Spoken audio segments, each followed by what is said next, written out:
मैं प्रभा आ गई हूँ क्लास 11th के फर्स्ट चैप्टर राजनीतिक सिद्धांत एक परिचय का जो फर्स्ट चैप्टर था उसका कुछ भाग बच गया था, उसी को कंटिन्यू करने। तो चलिए शुरू करते हैं,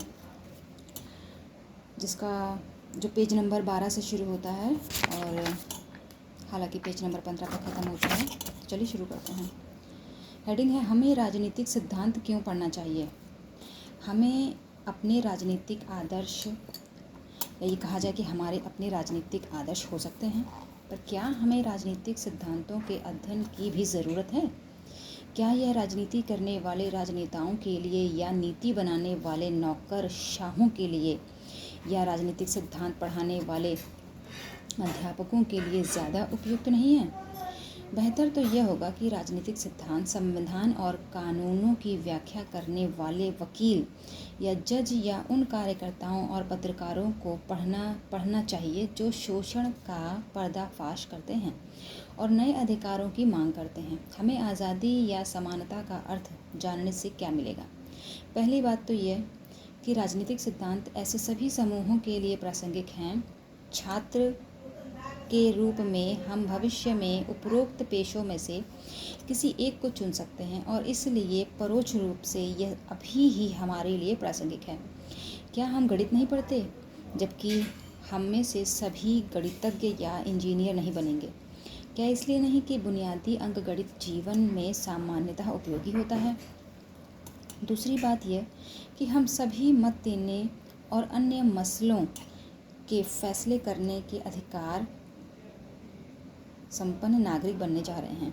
दायित्वपूर्ण कार्य निर्वहन के लिए उन राजनीतिक विचारों और संस्थाओं की बुनियादी जानकारी हमारे लिए मददगार होती है जो हमारी दुनिया को आकर देते हैं।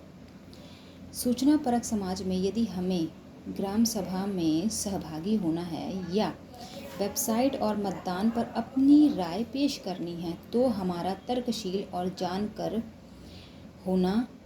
जानकार होना निर्णायक होता है। यदि हम मनमाने तरीके से अपनी वरीयताएं प्रकट करें तो हम ज़्यादा प्रभावी नहीं होंगे, लेकिन यदि हम विचारशील और परिपक्व हैं तो हम अपने साझा हितों को गढ़ने और व्यक्त करने के लिए नए माध्यमों का उपयोग कर सकते हैं। नागरिक के रूप में हम किसी संगीत कार्यक्रम के श्रोता जैसे होते हैं। हम गीत और लय की व्याख्या करने वाले मुख्य कलाकार नहीं होते, लेकिन हम कार्यक्रम तय करते हैं, प्रस्तुति का रसास्वादन करते हैं और नए अनुरोध करते हैं। क्या आपने गौर किया है कि संगीतकार तब बेहतर प्रदर्शन करते हैं जब उन्हें श्रोताओं के जानकार और कदरदान होने का पता रहता है। इसी तरह शिक्षित और सचेत नागरिक भी राजनीति करने वालों को जनाभिमुख बना देते हैं। तीसरी बात यह कि आज़ादी, समानता और धर्मनिरपेक्षता हमारे जीवन के अमूर्त मसले नहीं हैं।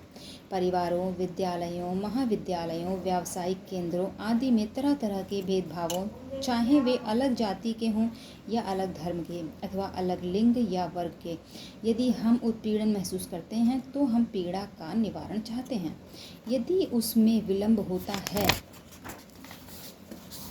तब हम महसूस करते हैं कि हिंसक क्रांति उचित है। यदि हम विशेषाधिकार संपन्न हैं तो हम सम्मान के लिए संघर्षरत अपने नौकरों और नौकरानियों के उत्पीड़न से भी इनकार करते हैं।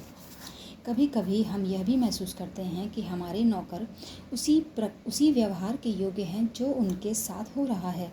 राजनीतिक सिद्धांत बस यही बात कहता है कि वह हमें राजनीतिक चीज़ों के बारे में अपने विचारों और भावनाओं के परीक्षण के लिए प्रोत्साहित करता है।